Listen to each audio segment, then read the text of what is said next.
yang dihasilkan oleh syarikat teknologi multinasional Amerika Microsoft dan dilancarkan sebagai sebahagian daripada sistem operasi Windows NT. Windows 10 ni dia dilancarkan secara meluas untuk masyarakat umum pada 29 Julai 2015. Untuk soalan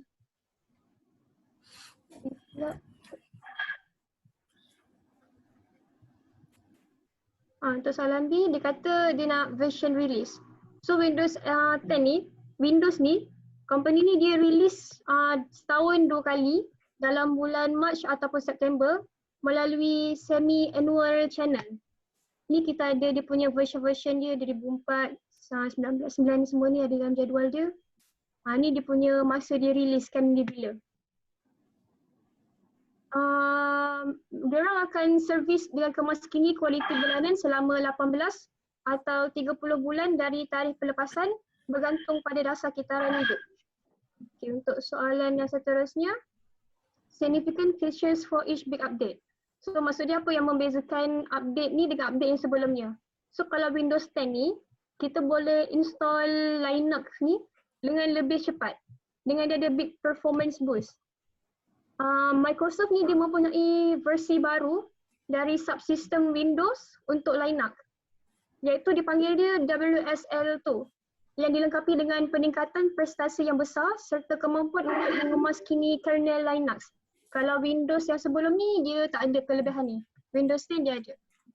Kelebihan yang seterusnya ialah dia ada pin. Kalau Windows yang sebelum ni dia tak ada pin. Kalau Windows yang baru ni dia ada force pin, face and fingerprint unlocks tu untuk security kita untuk lagi jagalah. Even though pin dengan password dia lain. Kalau password, kalau orang tu ada password laptop kita, dia boleh masuk. Tapi kalau dia tak ada pin, dia tak boleh nak mengakses kita punya sistem. So dia lagi secure lah.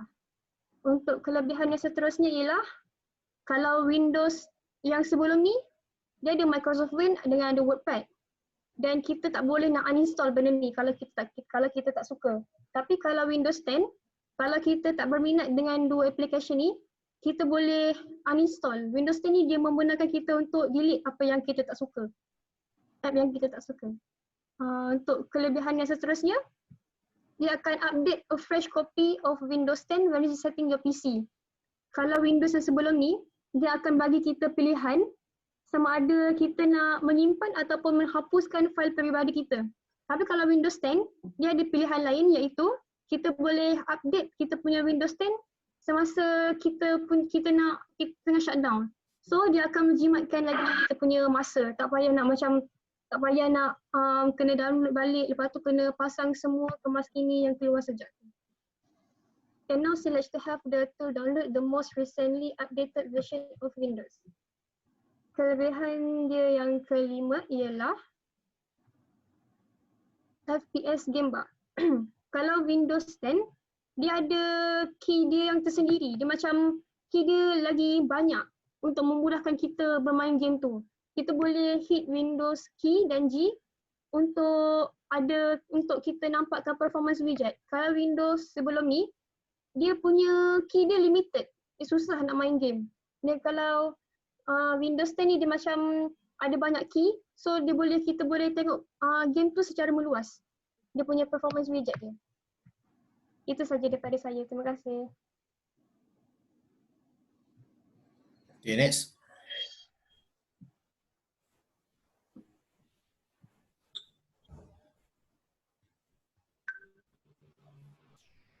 Okay, untuk soalan 2. Untuk soalan first ialah memory management. Okay. Before that kita bagi tahu dulu apa maksud memory management. Memory management ni tempat untuk proses control and coordinating computer memory. Lepas tu dia akan assign portion yang dipanggil block kepada various running program to optimize overall performance system. Lepas tu memory management ni dia most important function of an OS sebab first dia akan help process move back and forward between main memory and execution disk, which is RAM. Second, it helps OS to keep track every memory location. Benda ni dia akan untuk allocating free space. Lepas tu soalan dia minta how both operating system handle their memory, especially on virtual memory. So virtual memory ni ialah memory management technique that provide idealized abstraction of storage resources and create illusion to user of a very large main memory. Lepas tu kita akan differentiatekan between macam mana virtual memory ni jalan dekat Windows and Linux. So dekat sini dia ada tiga bahagian. First, paging, demand paging and segmentation. So kalau untuk paging dekat Windows, dia ialah temporary storage untuk memory, sebab dia akan dekat memory tu dia banyak ada Windows uses paging file as temporary storage for memory dump. Sebab masa dekat Windows tu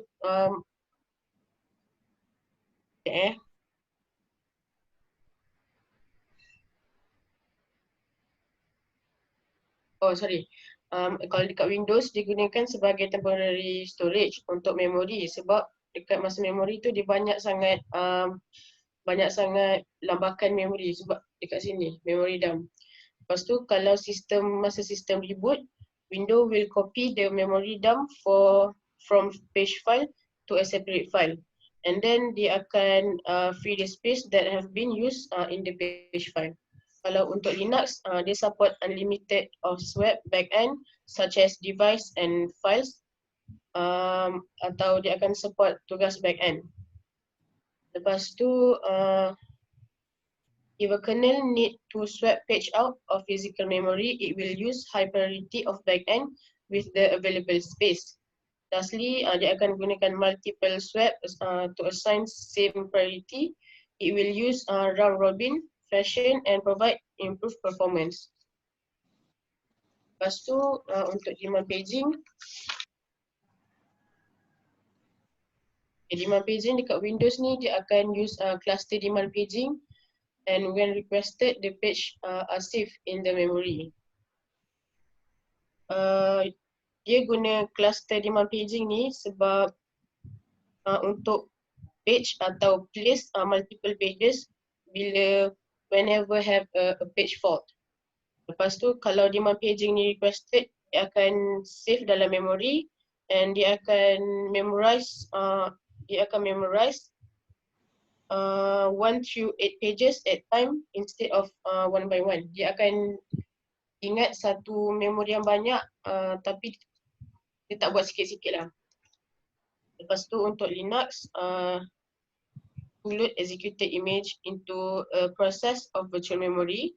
If there is a command execute, file containing will open and the content will map into the process in virtual memory. Lepas tu untuk segmentation, each segment untuk Windows, each segment stores the primary function, data structure and utilities. The CPU keeps the segments map table for every process and memory blocks along the segment identification and memory location. Lepas tu CPU will generate virtual address for running processes. Segmentation translate the CPU generated virtual addresses into physical addresses that refer unique physical memory location. Kalau untuk dekat Linux pula, all code, data and stack part of task will map into one single memory segment.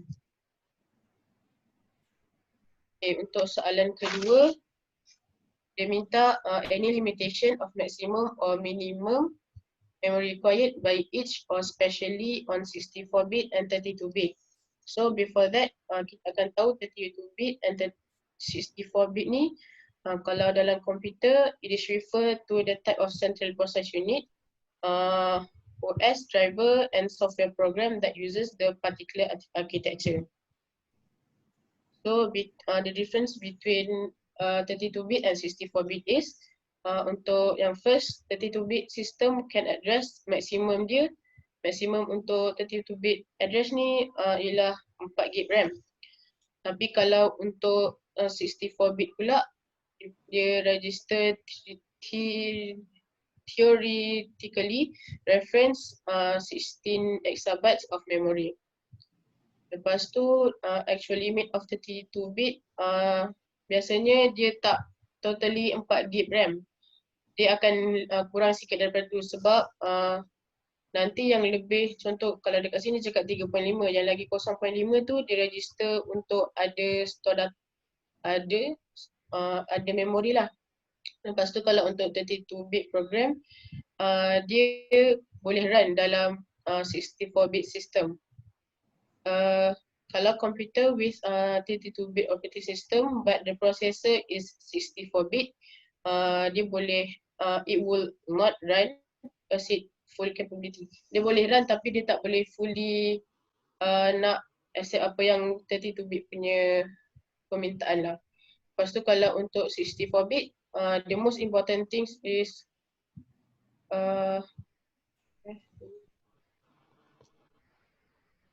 okay, kalau komputer tu ada 64-bit komputer tu 64-bit, dia ada 64-bit processor, dia boleh access more than 4 GB RAM.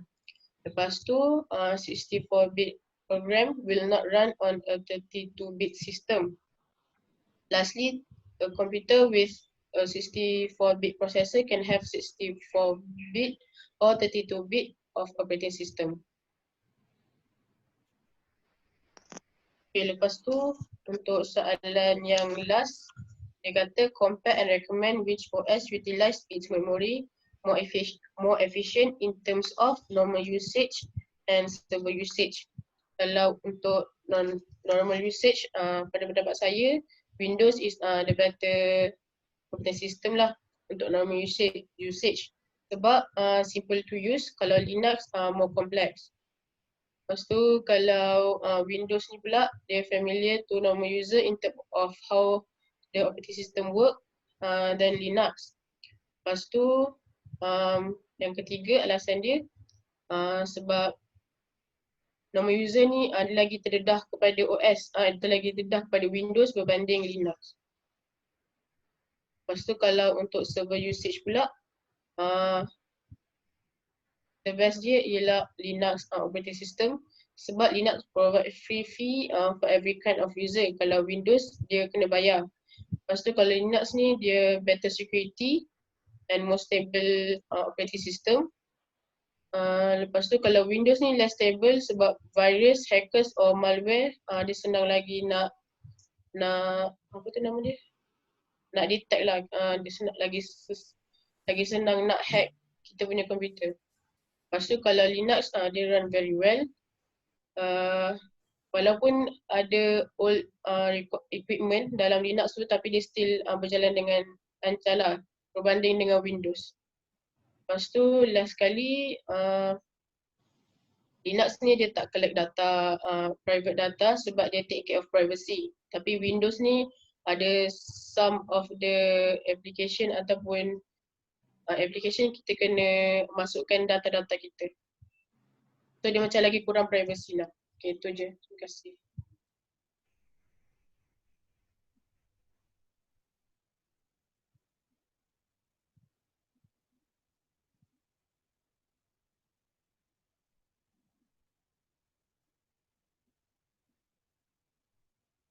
Nampak tak? Nampak.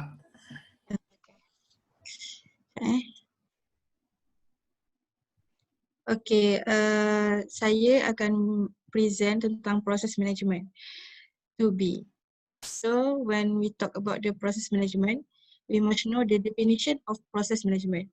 Process management is the organizational discipline that provides tools and resources for analyzing, defining, optimizing, monitoring and controlling business processes, and for measuring and driving improved performance of interdependent business processes.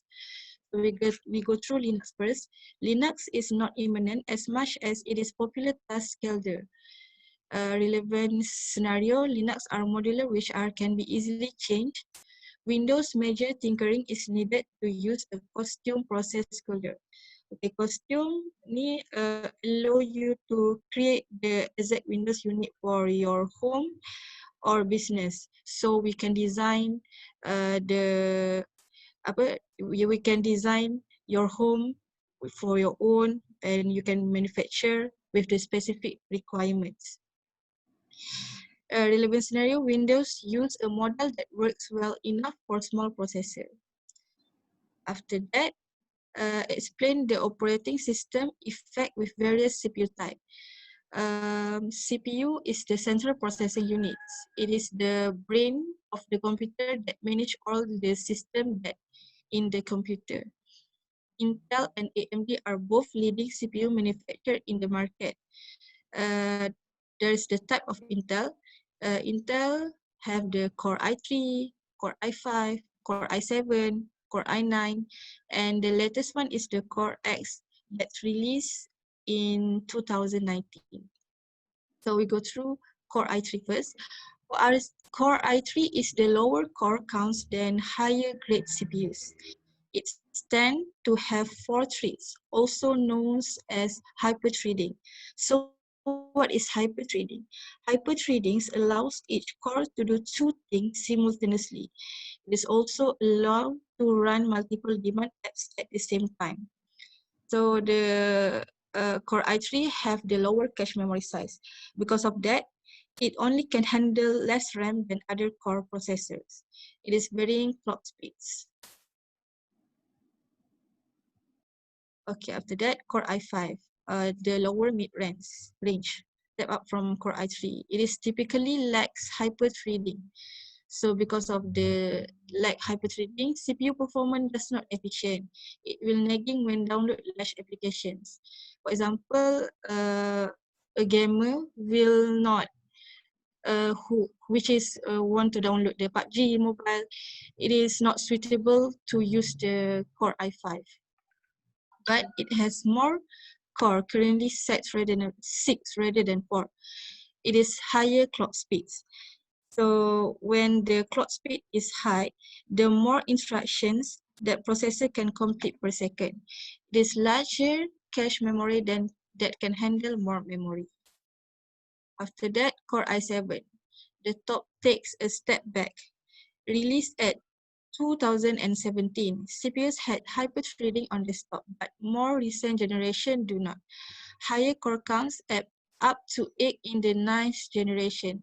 Larger cache memory than Core i3 and Core i5. It is suitable for downloading the large application. So Core i7 is suitable for you to use if you're a gamer or the programmer.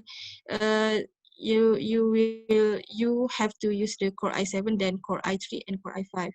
So it is bump in graphic performance, more future-proofing in gaming.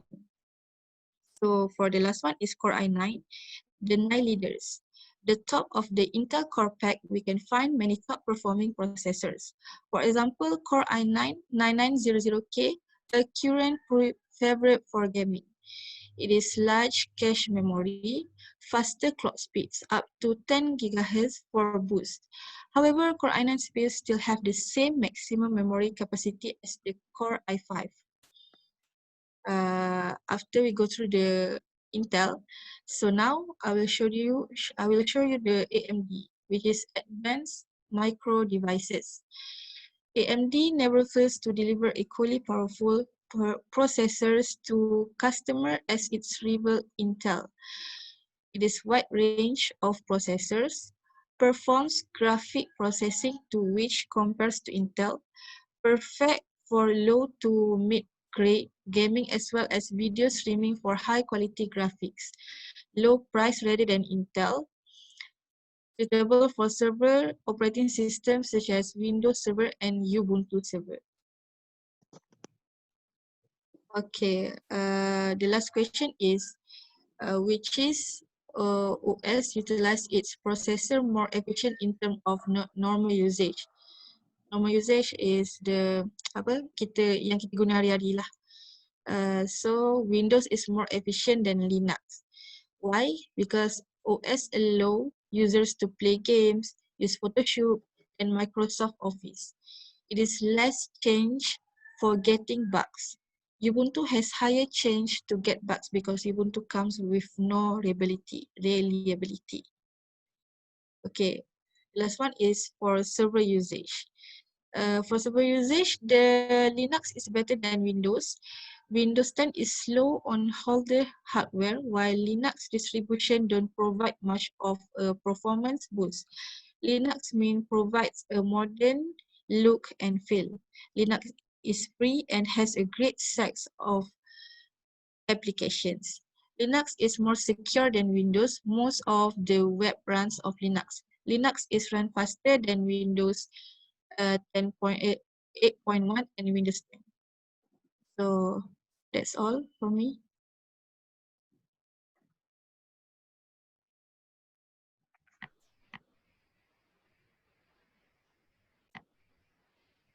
Okay, next is for file management.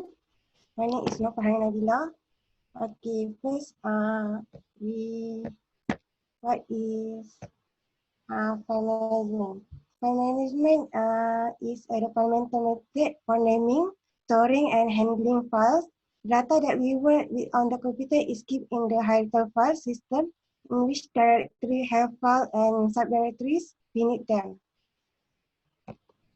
Okay, this is how boot OS handle their file management, especially on file system hierarchy. For Windows, directory Windows contain the System32. The System32 directories is the contain Windows system file and the software program files vital to the operation of the Windows. Task and the web folder. Each of these folder could have hundreds of their own file, but unless they are open, the files are not displayed. And for the Linux, all the files directories appear under the root directory, even if they are stored on different physical or virtual device.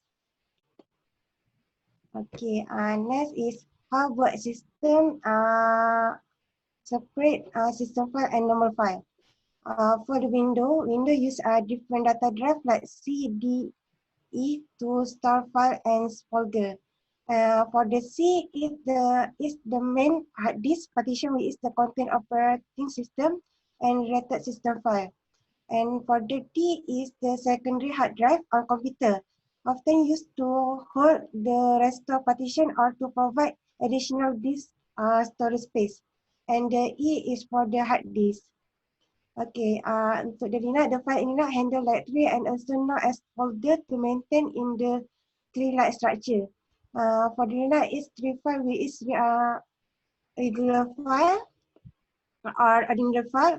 Second is directories and special file. For ordinary or regular files, that's the common file in the Linux seperti text file, image, and binary file. For the directories, it's for the folder in the Windows that store a list of file names and all the information. For special file, it presents a real physical device seperti printer and then hard disk, which is used for I/O operation. Okay, next is how both system handle the naming convention. For the Linux, in the Linux, it is sensitive, while the Windows is not valid to have two files with the same name in the same folder. As you can see at the picture, also Windows cannot save file containing character seperti ini. It causes name encounter difficulty searching for opening them. Okay, next is the pro and the cons. For the Windows, the pro is easy and optional automated system update, and it's possible to solve technical problem via a system recovery and also long-term of quality support. The cons on Windows is high licensing cost and vulnerable to malware. For the Linux, the pro is support cooperative work without normal user being able to damage the program core, and it's so high security. For the cons untuk Linux is has complex operation and sometimes very complex update process. Not all versions come with long-term support and several version program do not work. Okay, that's all.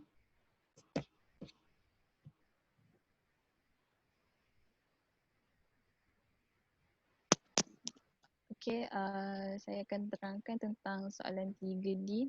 Soalan 3D, untuk soalan pertama dia tanya how both operating system handle their security management, focusing on user and password authentication and management.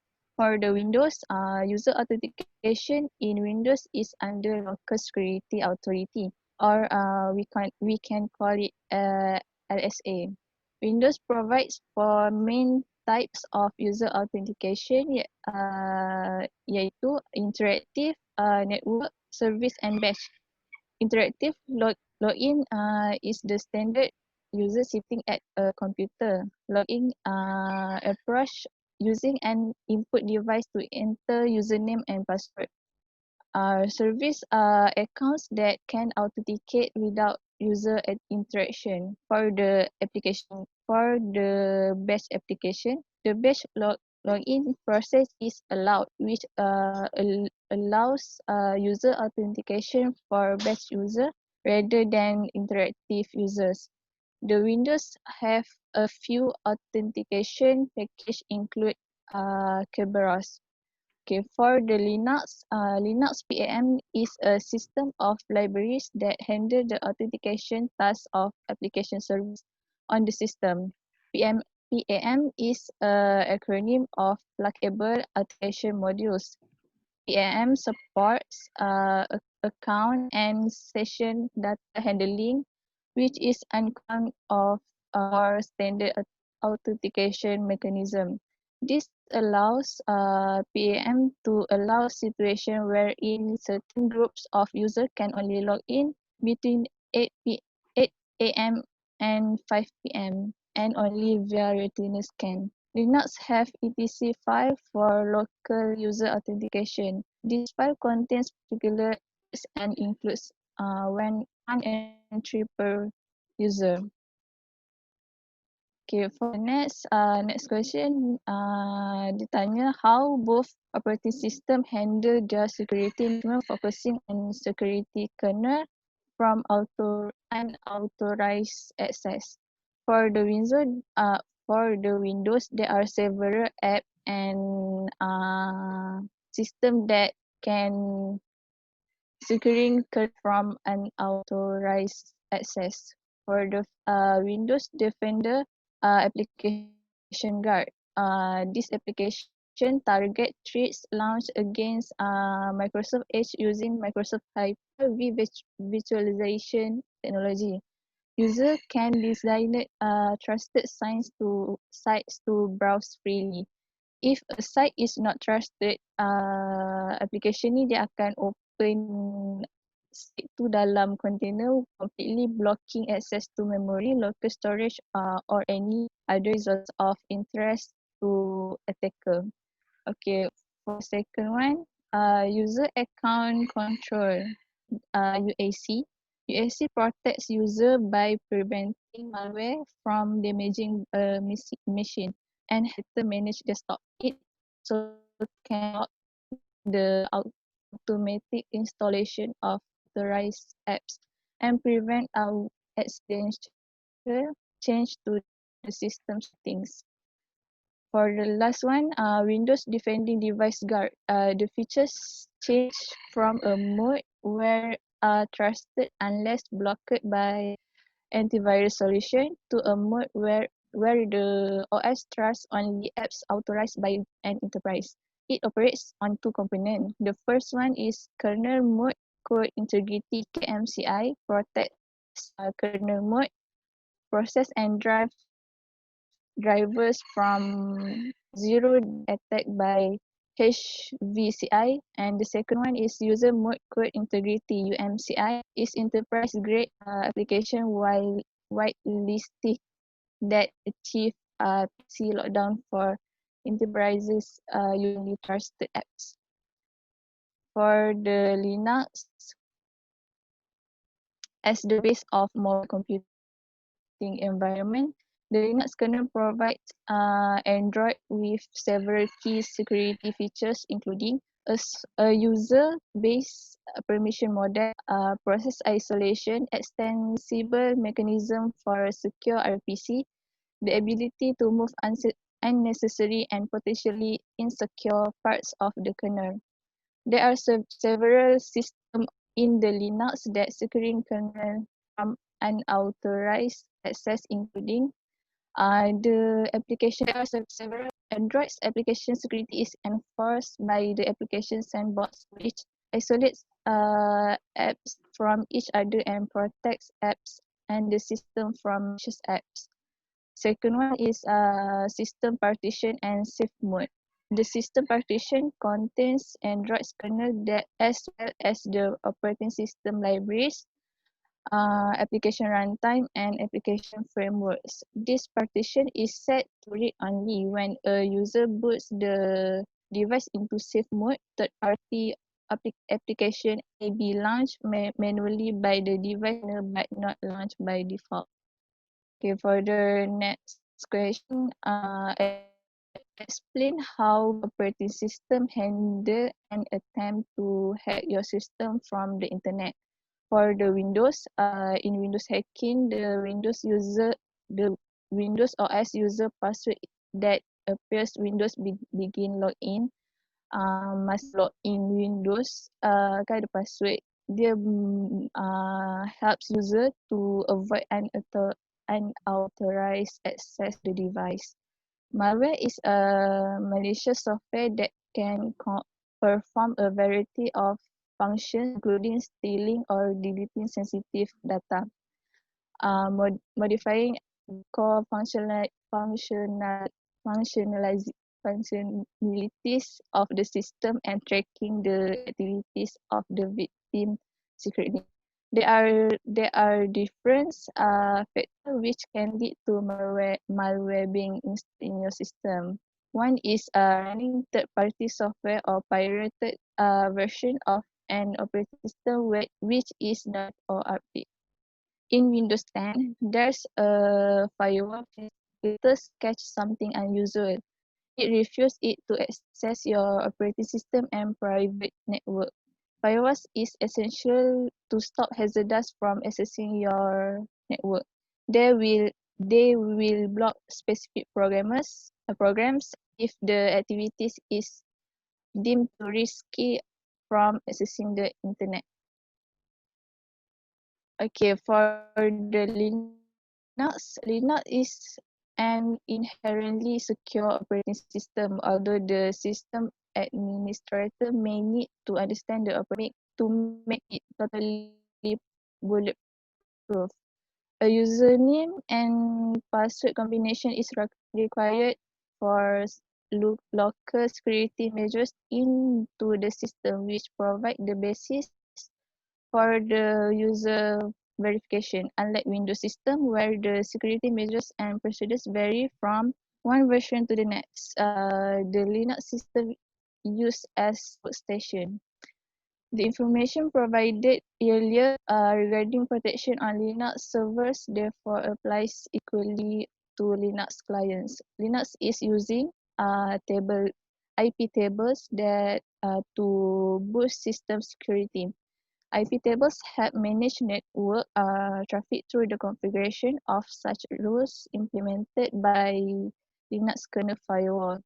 It helps in providing a safer environment for running any command or connection to the network. Linux has segmented work against virus attack.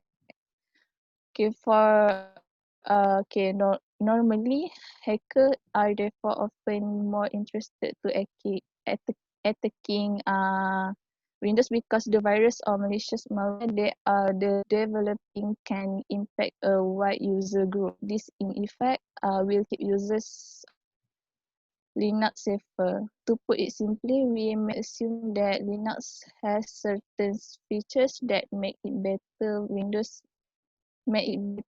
than Windows other operating system. Untuk kesimpulan dari segi security management, kita boleh simpulkan bahawa Linux ni lagi secure lah dari Windows. Okay, itu sahaja daripada saya.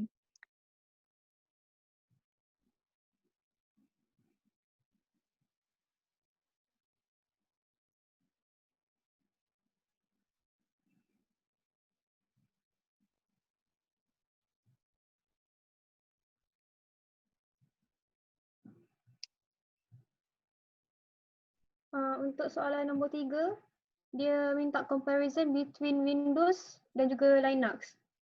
Kalau Linux can be downloaded once and used or installed in a number of machines. Kalau Windows 10, dia number of license dia purchased from Microsoft that can be legally installed in a number of machines. So maksudnya kalau Linux, dia boleh download sekali je and dia boleh guna dekat dalam machine yang berbeza. Kalau Windows 10, dia setiap machine tu dia ada nombor lesen dia tersendiri. So maksudnya satu machine tu satu lesen, dia tak boleh campur-campur. Perbezaan dia seterusnya sama macam apa yang Syafiqah cakap tadi dalam soalan 2D. Dia kata Linux dia lagi secure daripada OS. Sebab kalau daripada Windows. Kalau Windows dia less secure than OS sebab virus, hacker and juga malware affects the Windows more quickly. Dekat Windows dia boleh merebak dengan cepat. Kalau Linux dia lagi secure.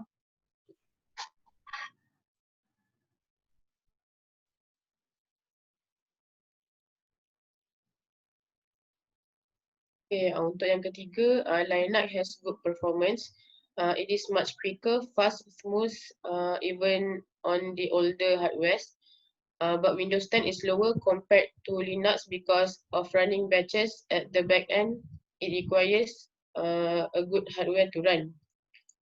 Yang keempat, Linux updates are easily available and can be updated or modified quickly. Windows 10 updates are not easily, but Windows 10 updates are not easily available, and it takes a lot of time to find 2 different forums to download and install the new updates. After that, Linux is an open source OS, whereas Windows 10 can be referred to as closed source OS. Linux takes care of privacy as it does not collect data. In Windows 10, privacy has been taken care of by Microsoft, but still not as good as Linux.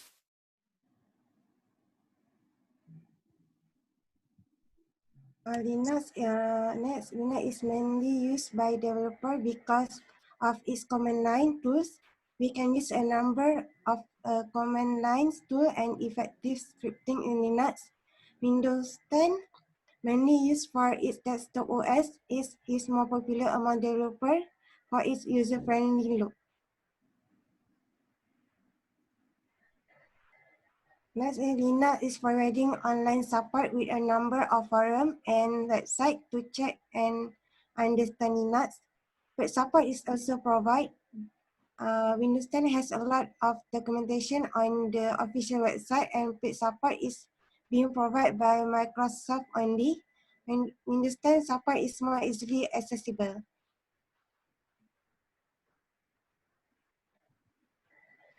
Okay, for the next difference, Linux provides the number of applications which can be incorporated easily and free. Windows 10 does not have this ability. And the last one, Linux provides centralized space for installing, searching, and uninstalling software of application. In Windows 10, downloading, installing an application can be done at a different place as per user convenience.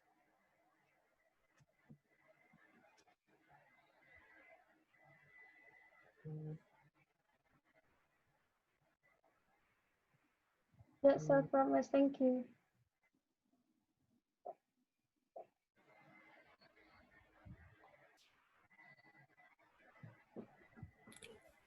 Habis dah semua? Dah. Ha? Dah. Dah. Dah. Okey,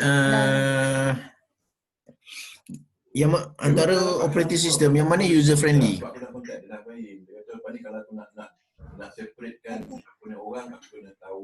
Yang mana user friendly? Windows. Sebab Windows.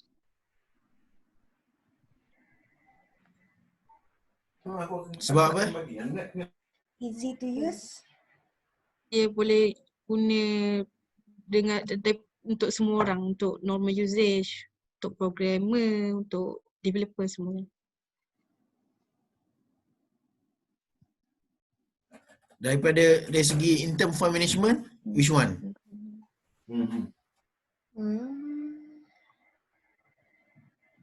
Linux kot. Sebab Dia boleh save banyak memori daripada Windows.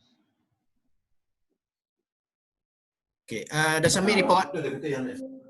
Dah. Okay, thank you. Sir, Sir nak tanya Boleh. yang pasal Ubuntu tu kan. Hari tu kan saya hantar link kan untuk apa, kalau tak boleh pakai dua cara tu, ikut yang link saya hantar tu kan. Ya. Tapi saya dah tekan banyak kali link tu tak boleh nak buka-buka. Dia akan pergi ke link ke Google Drive. Google Drive. Tapi dia suruh minta akses. Awak tak request ke? Dah. 2-3 kali kot. Ya. Sebab yang penting aku ada member yang bersupport tu yang penting. Tak keluar dekat saya.